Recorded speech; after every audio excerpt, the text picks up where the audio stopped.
Well, cheers to an amazing week. Cheers. Yes. I got my bottle of water over here. Yay!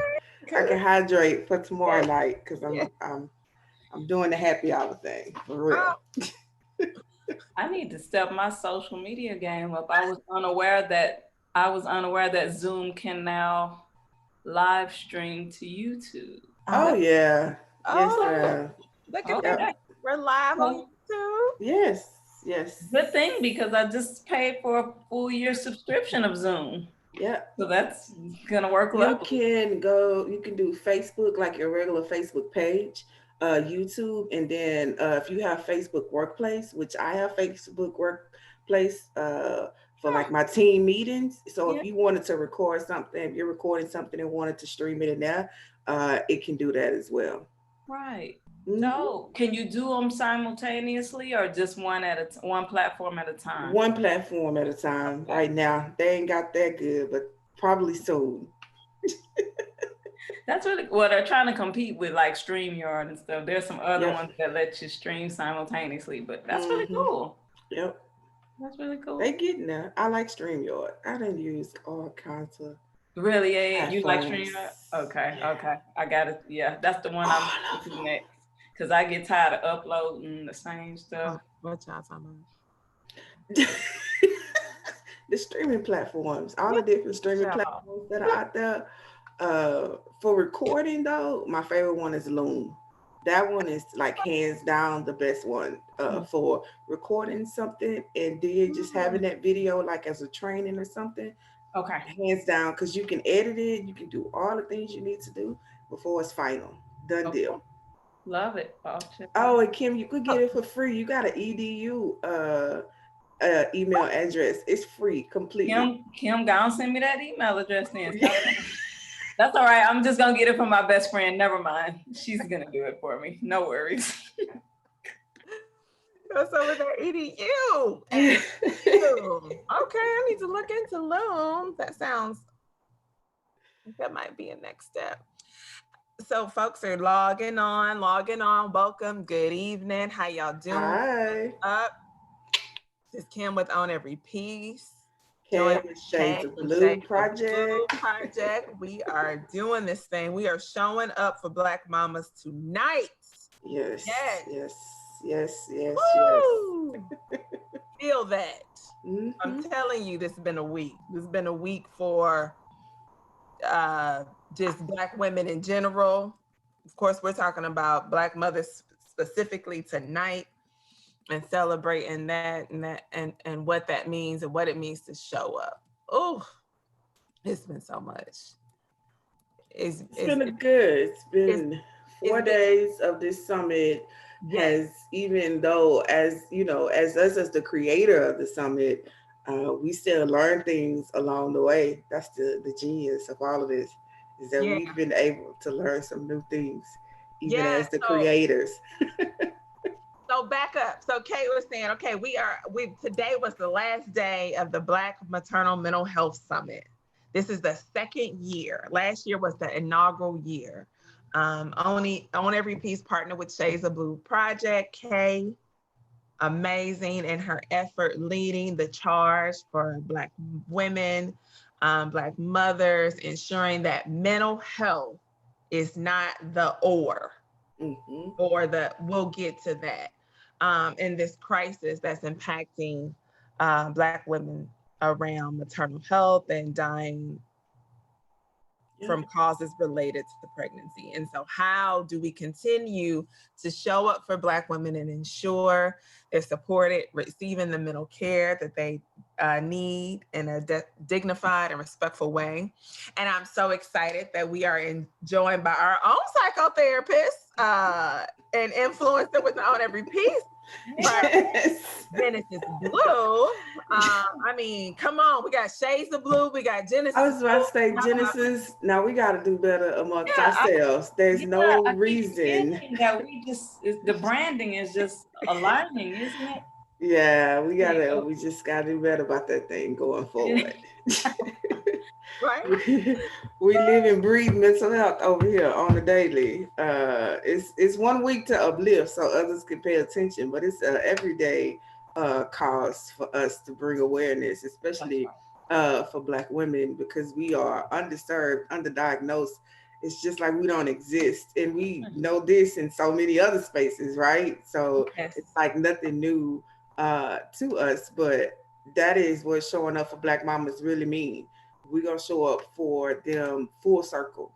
We're gonna show up and fight for what's been done to them, and we surely gonna show up and fight for how they feel about what's been done to them. The two go hand in hand.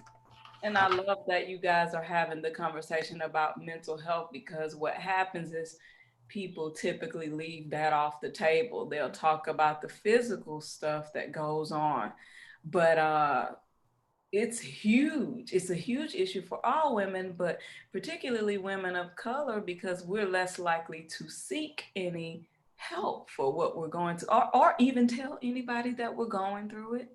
I have so many clients that I have had along the way that was like, oh, these symptoms, these depressive symptoms, blah, blah, blah. And then we'll go through their like progress, their timeline, and trace it back to, oh, that started happening right after I had my child, or right when I got pregnant. It's like, yeah, nobody told you, because you didn't know. We don't know what we don't know.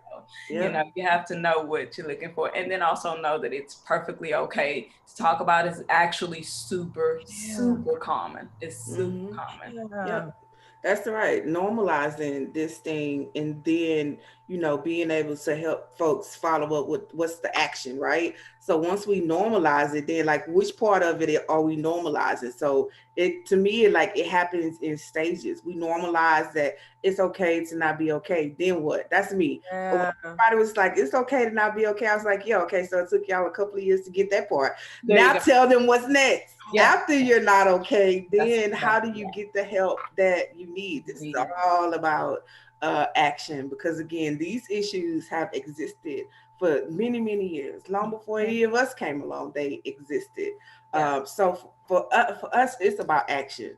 Like once we identify what that issue is, okay, how do we tackle this specifically for you? Because everybody's mental health is not the same. And right now in this COVID era, so many people have been introduced to their mental health. And don't know what that looks like, don't know what that is. Who is this person? How do I proceed? Just like full circle. So again, man, this thing is big, but it's always been here, and it continues to need that attention where folks are looking at it, and you worry about, you do ask the woman that that's pregnant, and are you okay? Like, is everything good? That's what I was getting ready to say, because you're talking about like now we're at the point where, okay, we're saying we need to seek out help. It's okay to seek out therapy, but what does that look like? And what does that look like to show up for a sister, for another Black woman? And since we're talking about pregnancy and postpartum depression, that you may know may be pregnant, like, of course, I'm glad you said that. So like, what are some things that you would ask? Yeah, like, are you okay? Like, what? Show up. What does that mean? What does that mean? Yeah, go ahead, Genesis. Oh, no, I was going to say, yeah, that's an excellent question. And I think what I'm noticing, and I want to shout out to people of color in general, because my private practice has increased probably 300% with people of color. And that's a beautiful thing. That means somebody is now saying it's okay for you to get help. But yeah, I think that when you see those symptoms in a friend or a loved one, you have to have a conversation with them. You have to go ahead and call it what it is. Don't beat around the bush. Just say, hey, are you okay? I know, sometimes, if you've been pregnant before, you could definitely identify with it. So sometimes when we share experiences with someone else, it helps them open up a little bit better, right? And so it's very good. It's very good to say, hey, I would totally get it if you're like, this is really hard for me right now, because I could identify with that experience, or I can't imagine what you might be going through right now, because you're experiencing X, Y, Z. So just talk to them about it. It's a non-judgmental thing. It's not time to just, what we tend to do is want to preach to people, or we want to just get right into the information session. Excuse me, we got a guest. Gretchen, could you mute for us, please? How are you doing? Thank you. Yeah, so just having that conversation with them, but not in a preachy, naggy or way, just having a conversation, because like you said, getting them used to talking about how they feel, period. How you feel. Yeah. That Crystal just joined us. Hey, Crystal, how are you? Hey, Crystal. Hey, everybody. Good. We just started hopped on right in. Yeah, talking about what does it look like to show up for Black mamas. God, especially now, what we're sitting in, getting through COVID. It's so much. School situations, parenting moms, pregnant moms, not knowing what delivery looks like in a COVID world. So I'm just putting it out there. And I think when you said, both KU and Genesis just share, I think when we tell our own stories and normalize what action looks like, that helps others, right? Yep. It truly does. It truly does. Hey, Crystal. Hello. Hello, ladies. Happy to see y'all. You too. We're going out a little, we had a format, but we're gonna get to that. Okay. I just wanted to get started talking because it's just, I mean, God, the space that we're sitting in. We were saying earlier that this was the last day of the Black Mental Health Summit. And I mean, for me, who I work, of course, on every piece is around reproductive health. And we know that half of the pregnancies in Texas are unplanned. Half of mine were unplanned, if we want to talk about personal stories.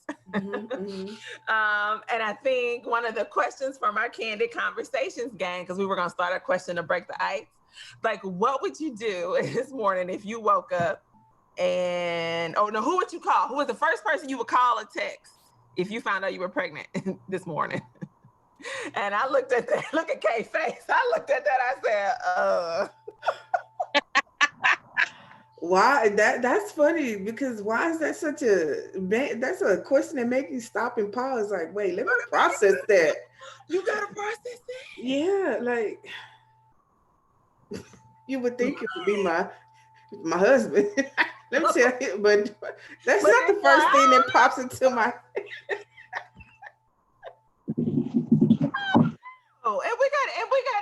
and I say that, and I give my own personal story, because with my first daughter, who's will be 6 in October, Noah, beautiful soul, my birth control failed.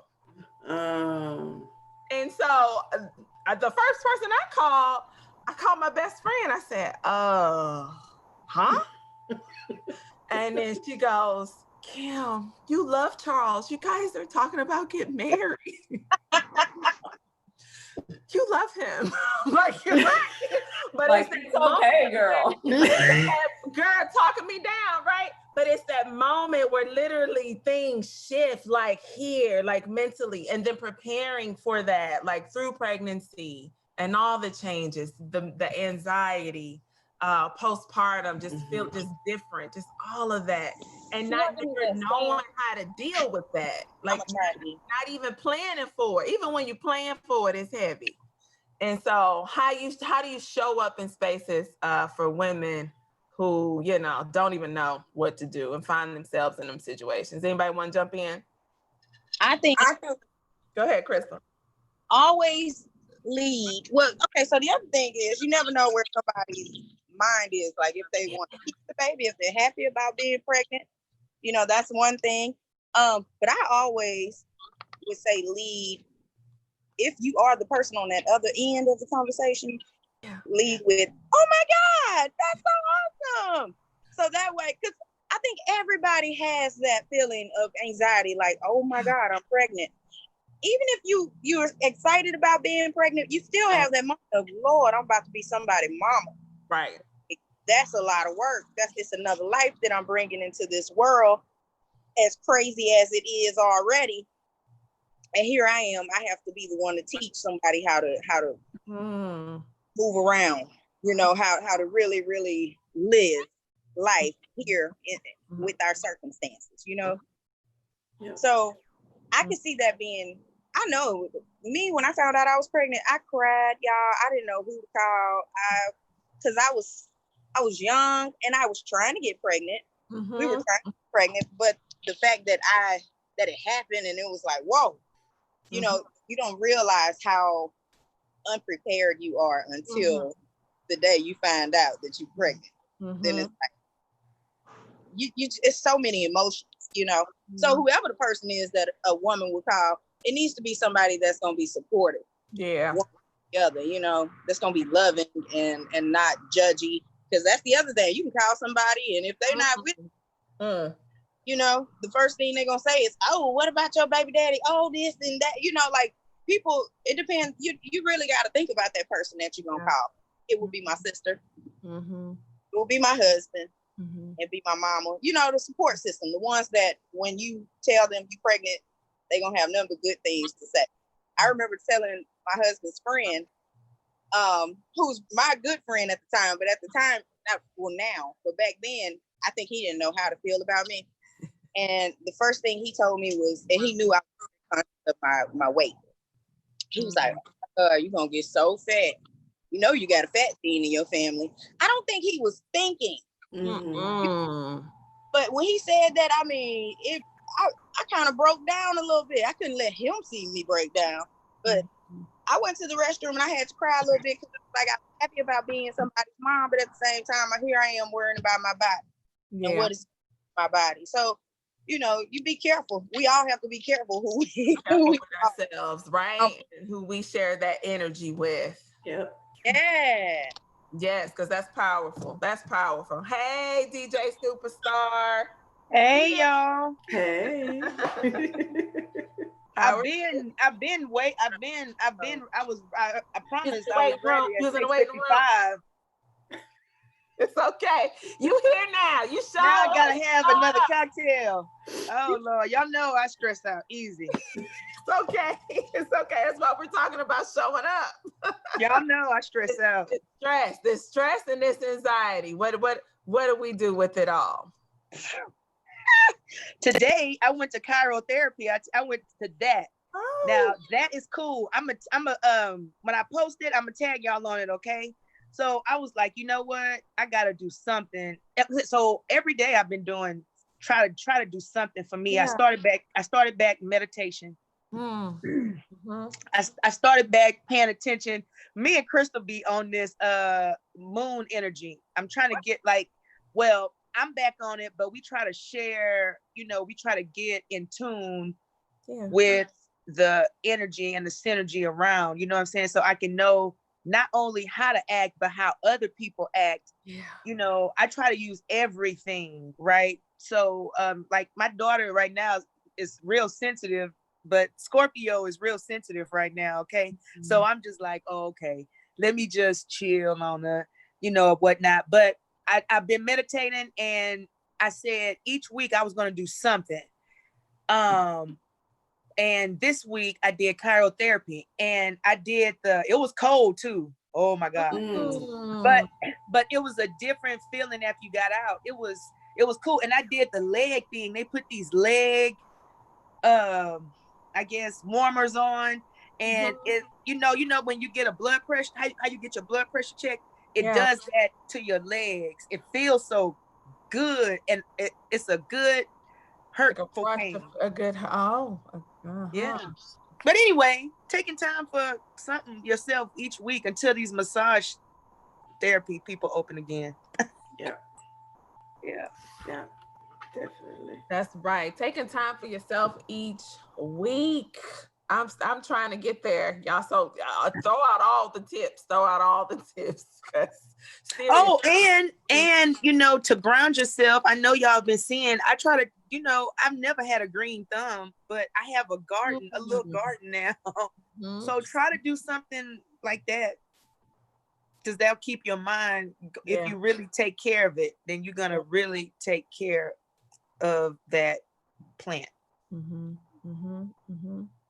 That's Yeah. good. I'm gonna have to work on that. I don't feel like I have a green I think, DJ sis, I kill superstar. everything. I kill everything. If I can do it, you can do it. Okay. Okay? Well, thanks for the push, because I'm like, Hey, you can do it. Trust me. Yeah. Yeah. Now, Kay, what's the main thing that you hear from the moms you work with postpartum and even now, like through COVID, like in terms of like what they're dealing with our new normal? And then, okay, no, I'm gonna let you go. Okay, because I got a million things in my head. No, what was you gonna say? No, because Crystal said something that made me think about, already as Black women and with the decision of bringing life into this world, there are other things that weigh on us. Like, how do we raise up children navigating and like, being confident in who they are, knowing that the world perceives them a certain way, as threats, as aggressive, as this, as that, especially Black women. If we could just sit in the misogynoir that is happening, the misogynoir, if you want to say it. Mm-hmm. And so it's so anyway, so with that, so bringing life into this world through COVID on one layer, and then the other layer still like, okay, the joy, but then also that I wouldn't call it pain, but it's a sting. It is a sting. It's a reality that another layer of reality that we deal with. So for us right now in the COVID era, which is always something, because we offer like that real social support and what that looks like. Typically when women come to us, they are simply worried about finances. And here we are like, okay, that's a thing, right? Like we know that you're worried about your finances, but we worried about you. So you come to us, we are trying to help you be worried about you. Like the financial part, like we're all, even the best of us with the best of the jobs and whatever, can be worried about finances, right? But how much of that worry and that burden of finances is weighing on you, even if I'm talking to a mom that's pregnant or one who is in the postpartum period, it's always they come to us concerned about the finances. Yeah. So we are always prepared with our resource list to get them immediate relief for that. I mean, that's the only way we honestly can move forward with our clientele is if we're giving them the help we're addressing their needs, not what we feel like they need. It's their needs, which is typically always financial. And so that's also one of the things we lead with in the organization is always looking for outlets where, we can have access to gift cards, funding that can be specifically used for those who are struggling with their bills or diapers and things like that. And so we first address the financial issue because typically that's what women lead with.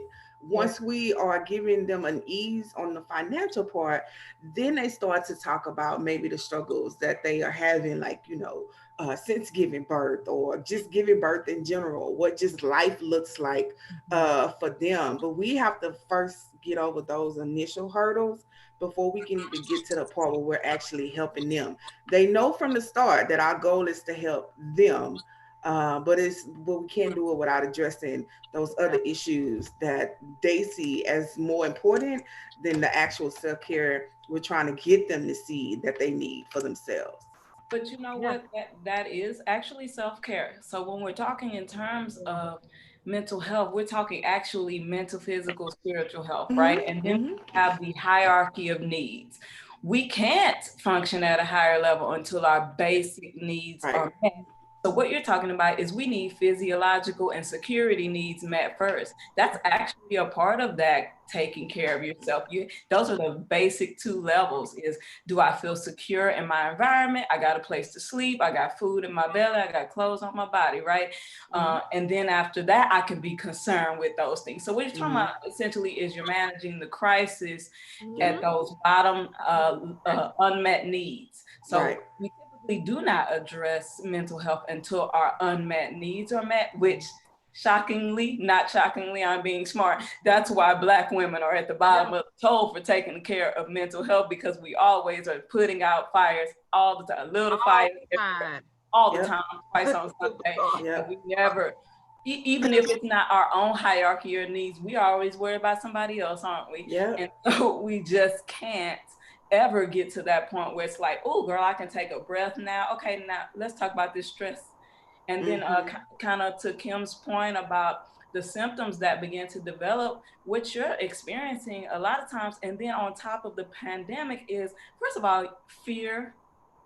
I can't imagine the extreme fear that a lot of people are feeling right now, but especially a pregnant woman. Listen, I'm about to bring this child into this world, not only with the current political climate, but then there's a health crisis, and then I might be on the lower socioeconomic scale. Like, it's so much fear, worry. And then there's also a level of grief, and people don't talk about that. So when we become pregnant, and maybe we didn't want it, or we didn't want it with that person, or we're just not ready, there's a grief process actually that happens with that, and we need to be okay with saying that. We shouldn't shame. Oh, I love to talk about shame. Let's not shame women who is like, oh my God, I'm having this baby, but I ain't gonna lie to y'all, it's like not, it was not on my list of things to do, and we shouldn't shame them for that. They should be able to grieve the loss of what they thought was what their life was looking like. Or there you go. There it happens all the time. Happens all the time. Because if you don't, they carry that. That's another stressor. They just carrying that over and through the process. So definitely. Yeah, I go ahead, Crystal. No, No, go ahead. No, I agree with what everyone said. As Black women, we're the caretakers. We've been the caretakers since the beginning of time, honestly. And we take care of everybody. So we're the last ones actually, we're the last ones to actually go to the doctors for ourselves and really take care of ourselves. I tell my kids now, because they're older, I was just making a joke with them the other day. I was like, come fix your own plate, because they're so used to me fixing their plate. And I'm like, by the time I get to eat, everything's cold. I don't want to, I want my stuff fresh and hot. But just thinking about that, like that is something that all women, but all Black women, especially as mothers, that's what we go through, and carrying around guilt for not doing that. Because I felt guilty about not fixing their plates first. This summer, I'm practicing, them growing up and them learning how to wash dishes and take care of themselves and cook for yourself. But I felt bad that I didn't fix his plate. Guilt is another great word. Great word, Crystal. Guilt. We get a lot of that with mental health struggle. Shame and guilt. Yeah. Well, I've been saying no. Forget it. Because I have learned this within this COVID. If my mind is not stable, I cannot take care of nobody else. Yeah. So I have learned to walk away. Period. Just like now, I have walked away. I'm like, hey, y'all can you can make your own food, just like Crystal said. I'm out. To your point, one of my very favorite quotes that I say all the time in therapy with those codependent people is, you cannot save someone else from drowning if you're sinking. You cannot do it. You have to save yourself first, and then you can assist. Yeah, because on the airplane, what they tell you to do first. People don't get that process though. They don't. They would still try to put somebody else's stuff on and before that. So they gonna live and you gonna die. You just made that decision though. Okay. We don't get that. Like, we don't really get that's right. why that happened and why that's being told to us. We just think, oh, that's protocol. That's what happens when you get on the airplane. But the reality of that is they're telling you to save yourself before you save someone else. How does that work? But we don't think about it that way. But that's how that's really truly how this has to be, because you can't help somebody else if you die. Like, it just don't work like that. We wanted to, because that's like kind of our habits and how we go forth, but in reality it just ends up hurting us more in the long run. I always say it costs more to fill your gas tank up when you won't eat versus when you won't have.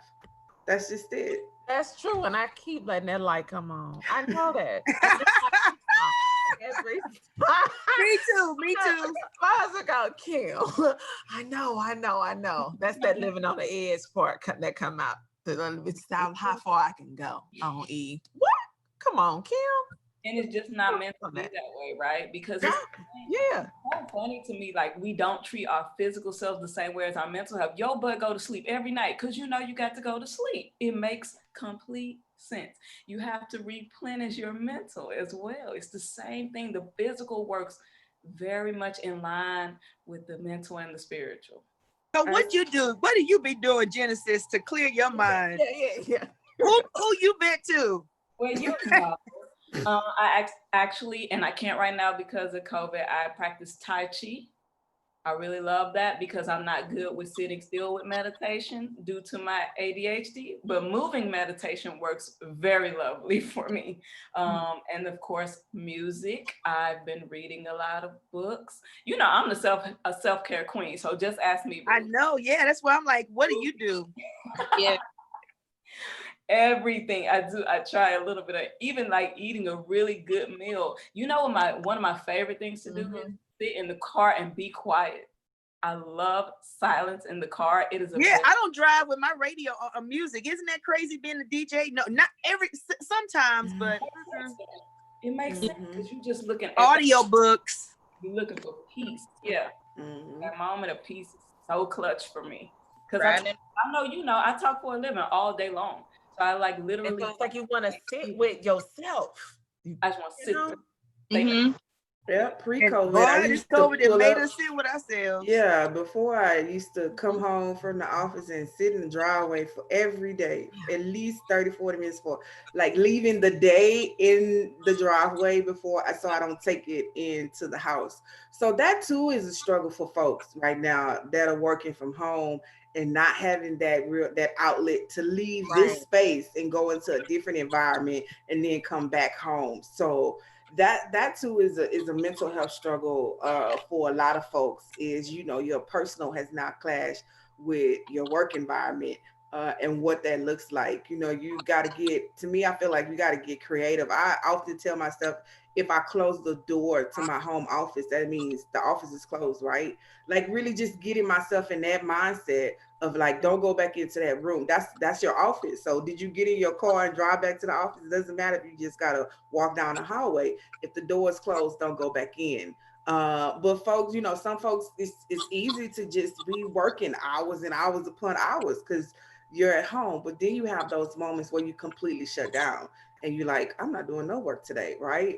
And so depending on your workflow, that could be good and it could be bad, that you've burnt yourself out because you are, again, working from home and you've been doing all this extra work because you are at home and haven't really had that true time to disconnect from the job or from the work itself. Oh, listen, or from the kids. If I can speak from the little bitty kids, the 5 and the 2-year-old, it's hard right now with COVID, and so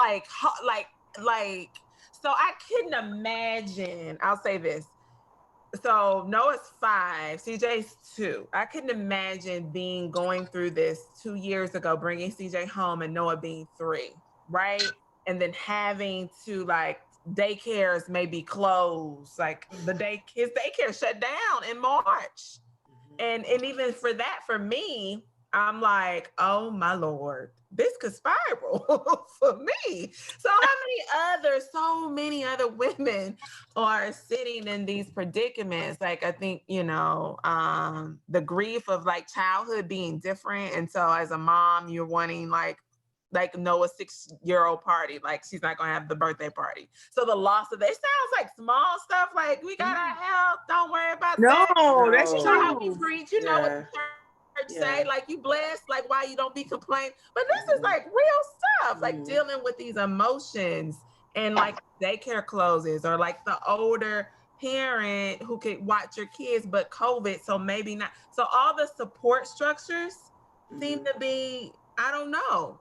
You know, it's hard right now through COVID. Our I guess I'm trying to say our social support and tapping into that. Dude, even for a 17-year-old Zoe, it's been I'd be like, girl, that's why I walk away. It was already a strain on BC before COVID. Now during COVID, it's like I don't even care. But you know, I've had to come to grips. You know how I believe she's handling her grief different. I used to fuss at her in the beginning because she would sleep so long. And I would be like, God damn. But now I'm like, have it. Yeah.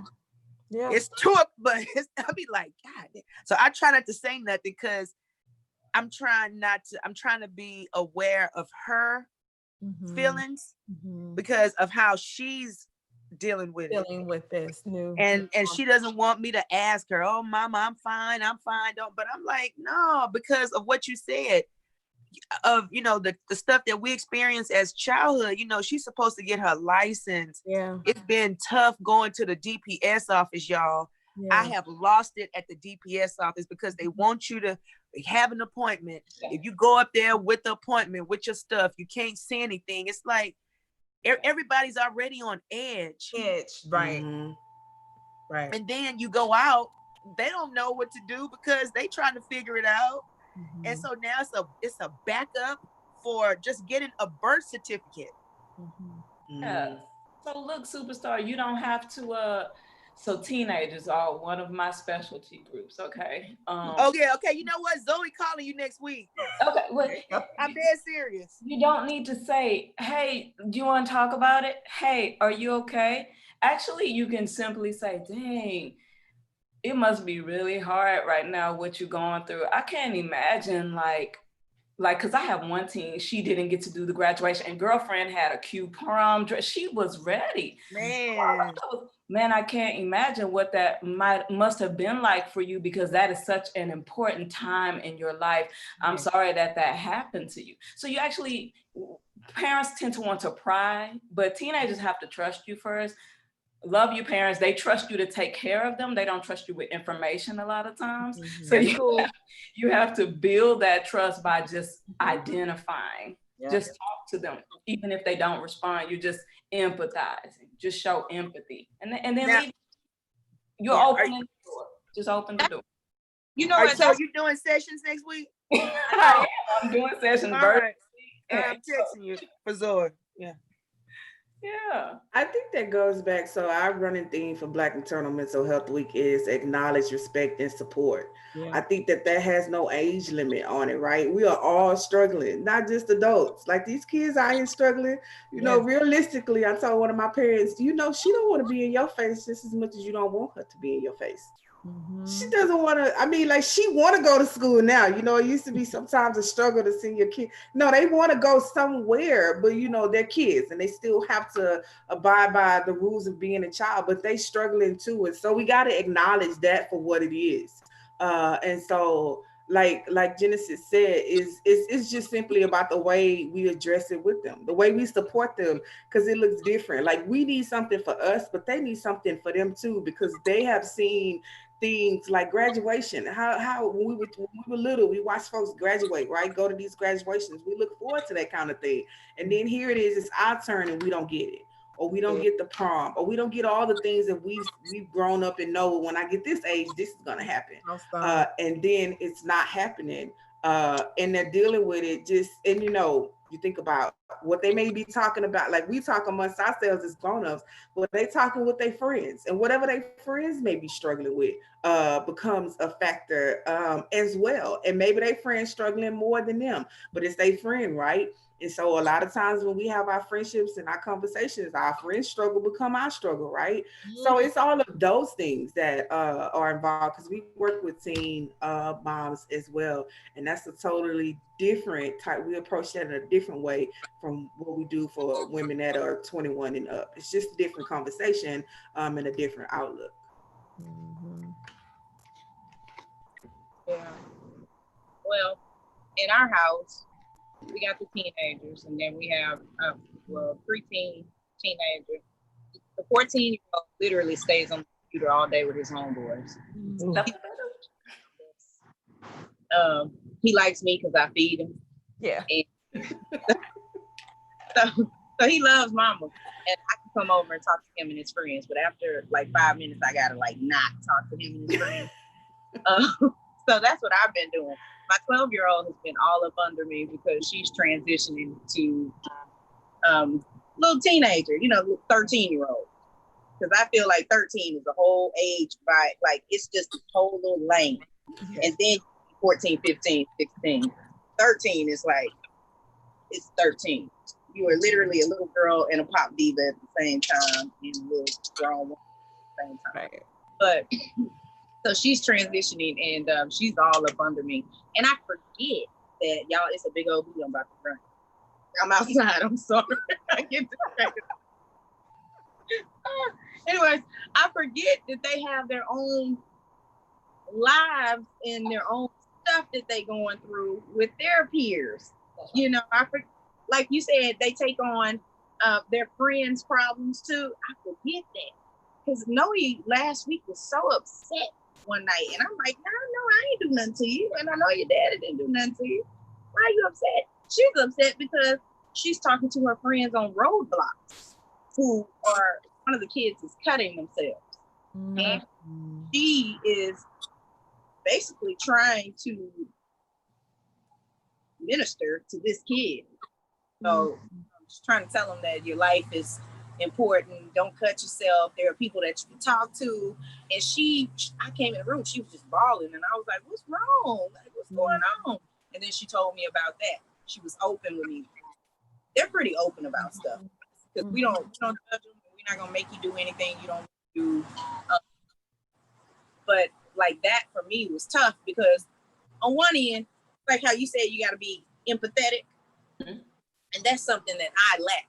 Okay. I'm empathetic, but like my mouth and my actions sometimes, or my actions are to step in there and help you out. But before I do that, I'm very old school country with it. So like, if you old school and country, you grew up with somebody telling you, girl, come on now, get yourself together. Wipe your face. What's wrong with you? Now come on, walk it off. They so sensitive now. Oh, stop it. No. No. I was just getting ready to say, if COVID isn't showing us anything, it's giving ourselves that patience. Patience. Because what I heard you say, Crystal, was, I know you're like, it's that need to correct. Like we have that because it's like, we got to fix it. We're going to correct it. And this is how I fix it. But like with COVID, it has like flipped that on its head, right? And we sit in and we still and we patient and let's figure out how to work around that. So I see with that empathy, right? It flips it. That disease, the parenting disease, we call that instant problem solving. Stop it. Instant problems. Okay.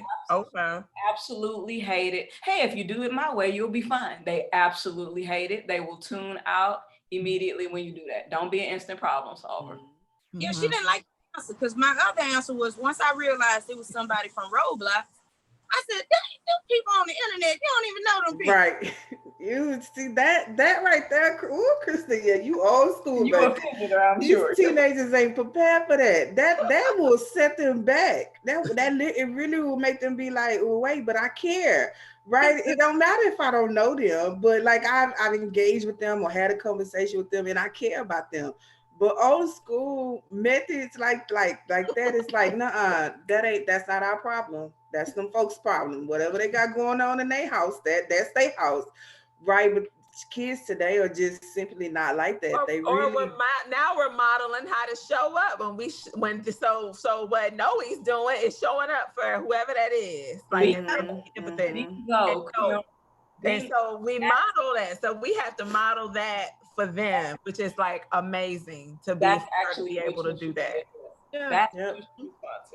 Lesson learned.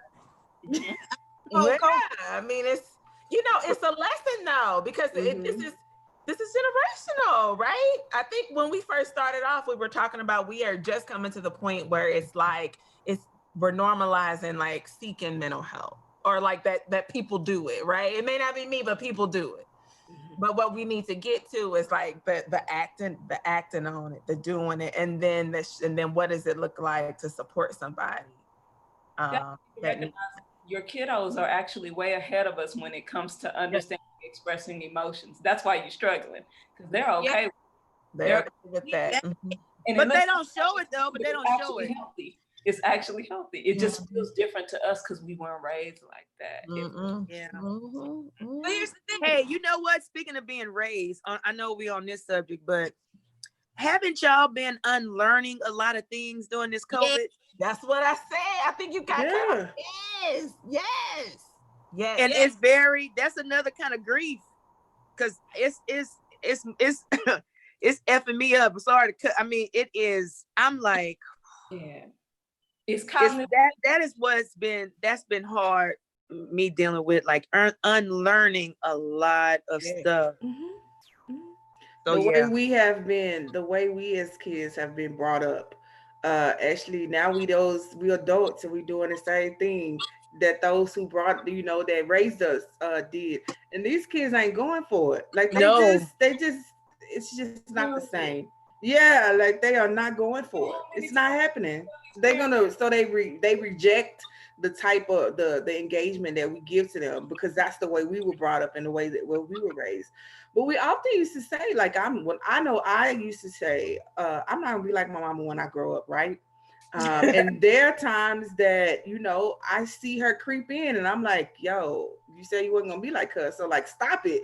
Like, it's that self-check type of thing, because I remember that feeling, the way that would make me feel like, yes, I'm a child, but I often remember used to being like, I want to go somewhere. And she always say, where do you want to go? And I'm like, I don't know.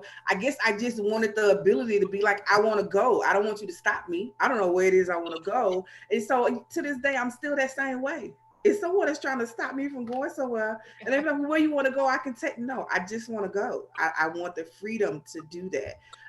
But again, it goes back to us doing the way we grew up. No, but like you said, unlearning. Like, we're at a point where I think even like our nation is trying to unlearn its mess. That's what I'm talking about too. That along with everything else. And so we're sitting in that, right? Like the awakening for other folks.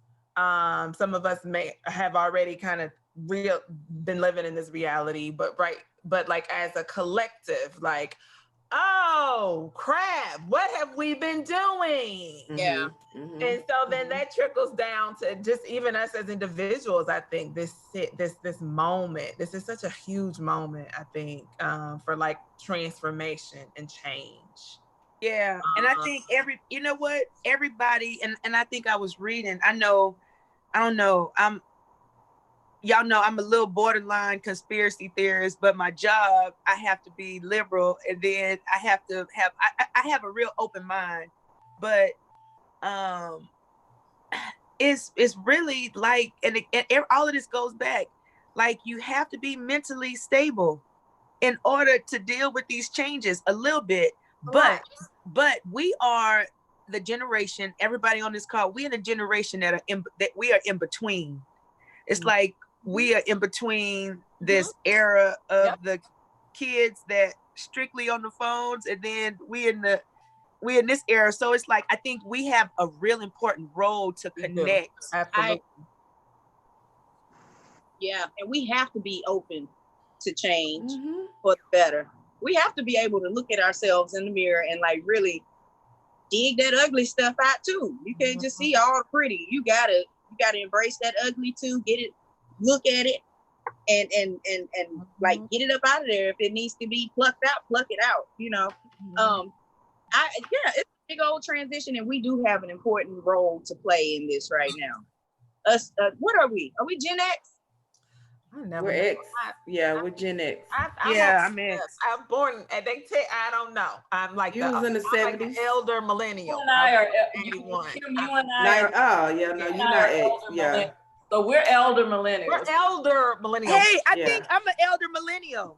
Wait, are you over? Are you under 40? I don't know. So we're under 40. What is Generation X? It comes 79. 79. So I'm 79. 79. What's 76, 77? That's Gen X. That's the X. It's like 79 and below. Break down the 70s for me. Break down the generation so I know.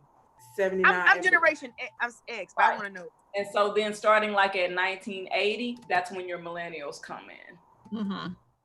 And then after You millennials an elder is, millennial. Yeah. and then after that millennial is what? And then after I think they're calling them Gen Z. Yeah, what's Gen them? Z. Them, look, them, Z. those are the Yeah. ones that we got. Them. Oh. Okay, so according to Google, okay, so so Gen X is, oh, I'm not even Gen X. I saw Gen Y. What the hell? Okay. Yeah, that's a millennial. So okay, so the boomers or the millenniums is from 77 to 94. And then Generation Z is 95 to 2012. Gen X is 1966 to 1976. So I ain't heard that one. That's Yeah. that's what it says. It says it's 6 generations. That's what Google said. Yeah. Wait, who's a boomer? The boomers, what they call on here, they say echo boomers. That's something. The baby boomers are 46 to 54. I know that's true, but this other boomers is like the echo boomers or millenniums, who that's what it says, 77 to 94. Oh no, that's too many generations in one group. 77 and 94. You know what I was doing? That's our homework. That's our homework. What platform are you looking at? Because I don't see that. I have a homework. That's our homework. So Girl. what I did is on Google, I just typed in GEN and then X. Oh no, you gotta just say what are the names of the different generations. No, I'm saying, so when you scroll down through Google, it gives you like all these different breakdowns, and one of them is what are the 6 generations? Because I didn't even know they go. I see the baby boomer. I see Gen X is 60 to 79, and then Gen Y 1980 to 1994. That's the one I've always known. It's just like them talking about we got new horoscopes now. You know, they always changing stuff. I'm gonna be Aquarius to the day I'm not here, okay? Yep. So I don't care how much they change things. The Aquarius, Virgo. We Sag all day, me and Crystal. Let's see. Well, now this is stuck on my head. Her self-care superstar you share with us. Crystal, what you been doing for self-care? Well, we know. Okay, we know. You dance it out, huh? You dance, you sweat it out, leave it on the floor. I've been leaving it on the floor. I've been looking at a lot of conspiracy theorist stuff and sending it to the That's why we've been getting to know the world. Yeah. And so that and just like really, really focusing on me and trying to change the parts of me that I know I can change for the better for this next for where we're going. Because the world will never be the same. No. You know, but it's never gonna be the same. We're never gonna be able to do or go back to the way we were, which is actually good. Right. And I don't even want it back. Yeah. You know what? Yeah, because shoot, we should have been clean. Duh. Mm-hmm. People, like, you know, I mean, with the stuff that it's just crazy. Going to the restaurants now, you go into the bathrooms, you go into the elevators, because I'm still going to work. I still got to go to work when I get off of this. Now it's signs posted everywhere. Wash your hands. You know, why wasn't we doing this before? That still trips me out. Yeah. Yeah. I'm sorry. No, it's fine. Like I think not now. Like that's the part we're changing and using this time to change for like things that we need to be doing better, i.e. Yeah. Oh, can I ask y'all this question real funny? I just want to ask y'all this. This is crazy. So good or bad habits, like what have y'all picked up? Like I've noticed Zoe watches little people, little women. Oh, on the show. I'm like, the show. And I'm like, I don't get it. Bad habits. I keep thinking of bad habits that I are good. For like towards the beginning though, my daughter was having nightmares. Like when school stopped every night. every night.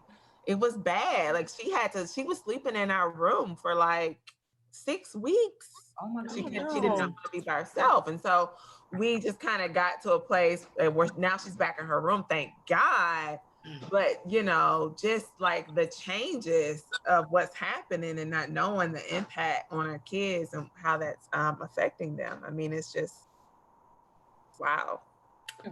A bad habit for me, I feel like, has been me watching TV. Like I can find a series and it be 2, 3 o'clock in the morning. And I'd be like, okay, ma'am, your alarm clock is gonna go off around 7. So you know you're only gonna get this much amount of sleep. But before I did not watch TV. We have TVs, but typically not turned on.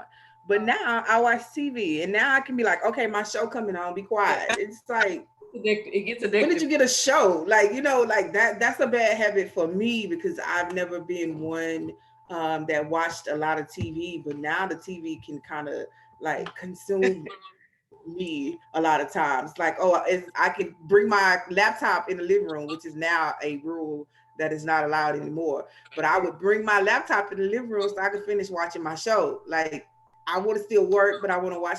No. So that's something for me that's been a bad habit because I'm doing it excessively. Yeah. And trying to wean myself away from it now. Because 2, 3 o'clock in the morning watching back-to-back series is just not okay. Well, what you watching, sis? Because I'm TV'd out. So I got into The Chi. Do y'all watch The Chi? Oh, yeah. So I watched The Chi. It's good. Yeah, it's good. I'm sad that Sunday was the last one and that we don't know when we're gonna get. This Sunday was the last one? Yeah, that was the season.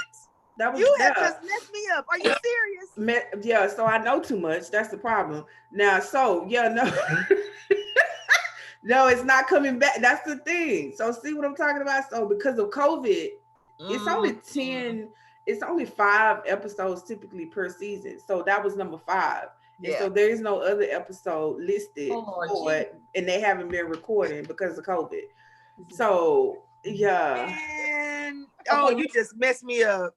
Go ahead. Yeah, I know, because I ain't ready. I wasn't ready for it to end that way. And on top of that, my husband, he drives trucks, right? But now I got him watching TV.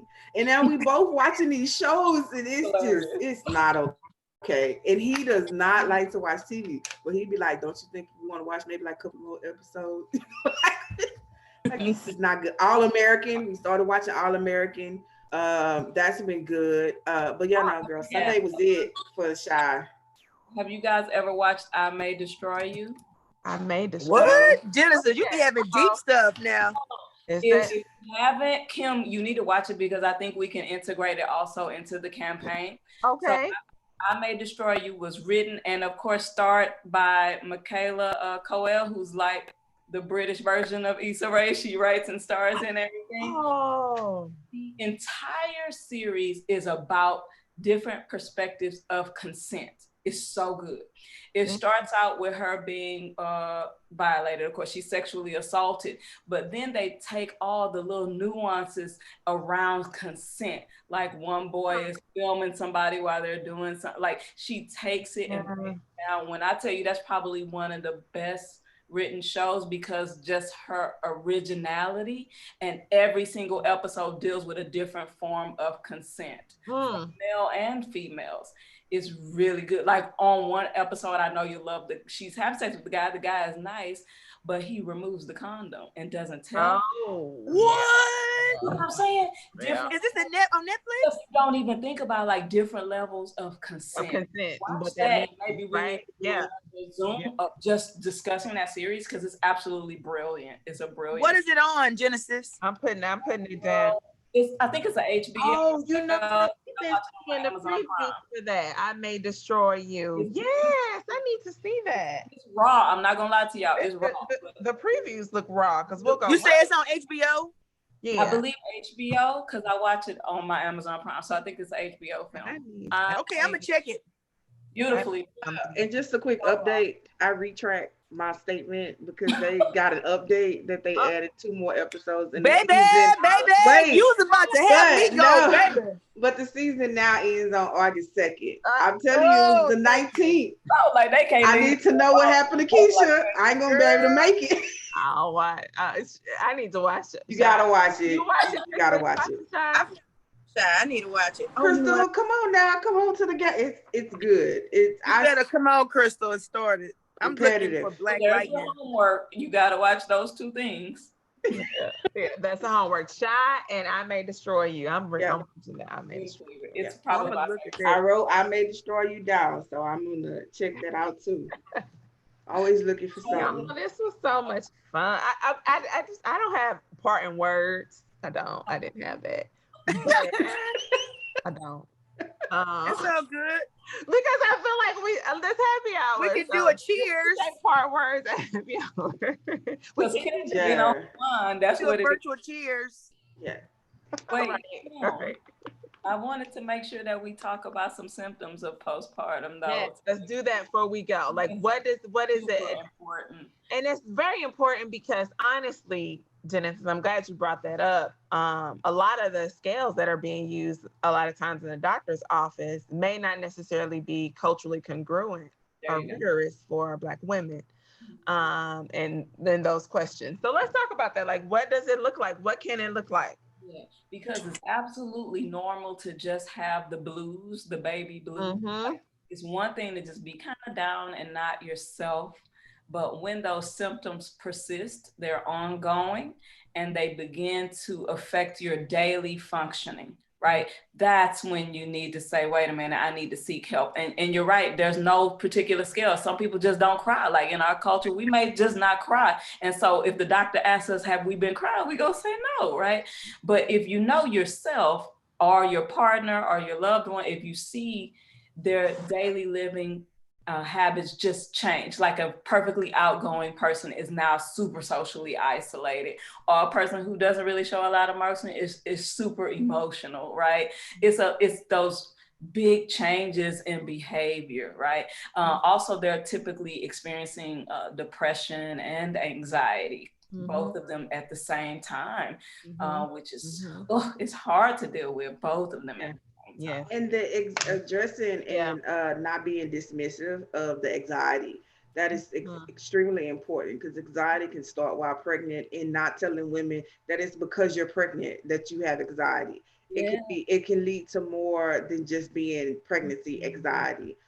So definitely acknowledging when someone is telling you that they're anxious and what that like I'm working on a study around anxiety with ACOG right now. And these women, I mean, these women don't know each other. We doing focus groups, but we in a virtual space, so each call is different. But they don't know each other, and anxiety is what has happened while they was pregnant, and it was not addressed, and it just spiraled. It's so much. And so when we talk about like the signs and things to look for, sadly, most oftentimes the professionals, when I say like the pediatrician, the OBs, they miss it. Yeah. I know they miss it because even one of the women that we're talking to, she was talking about, she had postpartum depression, and yet I'm sitting and I'm thinking, no, boo, that's postpartum psychosis. Ooh, this is not depression. You have superseded depression when you have these thoughts of jumping off of or running into and killing yourself and killing. I'm like, this is not depression. Who is we can only do so much, but I was like, who is your doctor and who are you talking to, because they are not diagnosing you properly. Like, that's not okay for you to not be told exactly what it is you're going through and what you're experiencing. So in this work, I'm up against and see so many different so many windows of opportunities for women to get the help that they need. And so when we go underdiagnosed, then we go misdiagnosed, because I was like, dude, this is not postpartum depression.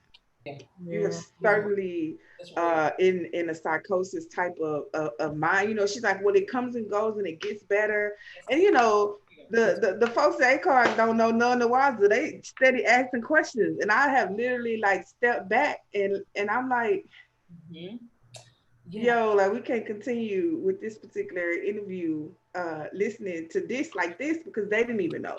Right. So it's like y'all, they are learning, but here I'm the professional on this, and I'm like, yo, so we can't Yeah. continue with this conversation in this manner because this lady is certainly underdiagnosed. This is not anxiety.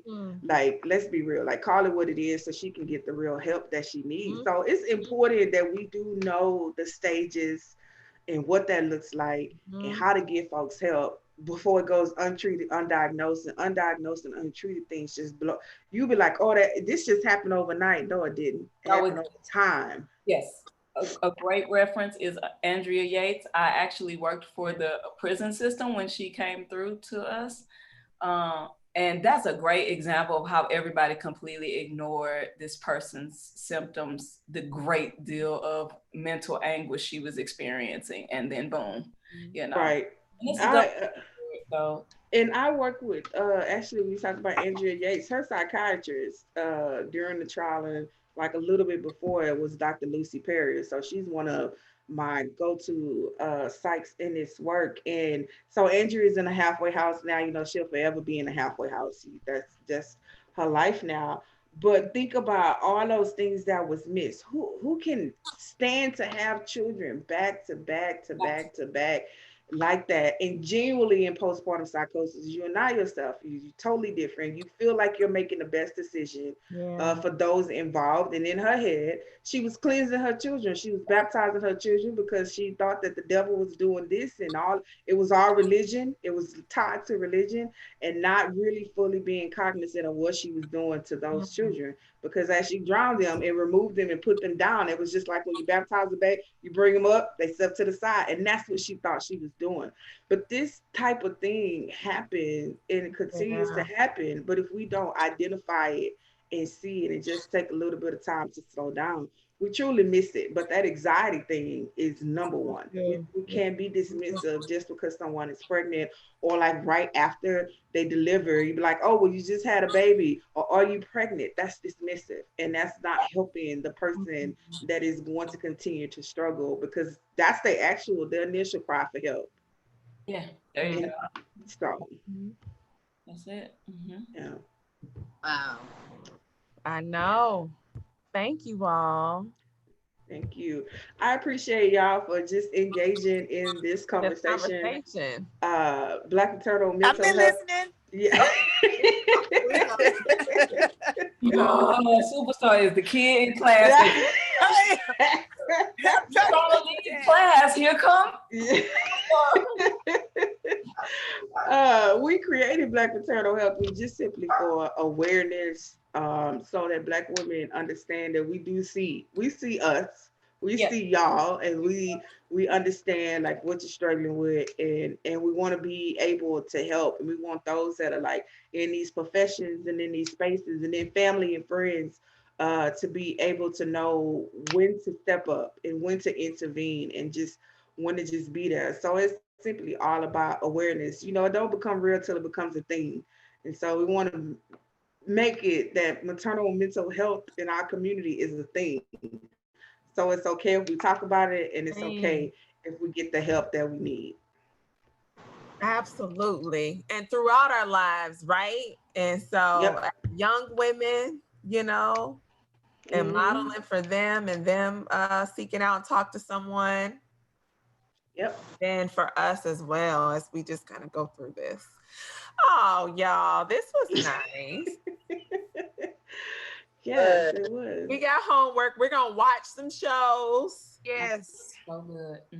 We're gonna If you got time to actually catch up before Sunday. Now let me stop. I do. We've been Superstar like, wait a minute. We're gonna be you had me, boy. Boy, it's only 10 episodes per season. To watch something and talk about it. Do we have time to do that? Anybody got extra time to do that? I don't know, but yeah, and like tie it to women's health. You know, just whatever. Now maybe we should watch next week. Watch that show you said, the HBO show. Yeah, and then let's do a I don't know. I'll be free next Friday, or we'll check in. We'll connect. We got the next. Yeah, let's do a summary. Yeah. I think wherever we can, let's do it. A virtual Yeah. yeah. That sounds good. Well, Yeah, y'all, that's good. It's always good. Huh? this was amazing. I said, y'all have Yes. a good night. This was amazing. Thank y'all. you. Yeah. Have a good night. Thank y'all. See y'all. And where's this being posted on the On Every Piece? Yeah, it's gonna be posted. It's gonna be posted on Every Piece, our site, and then also YouTube. So we were streaming live on YouTube, and so we'll have the whole video as well. All right. Yes. Bye, ladies. Bye. Bye, y'all.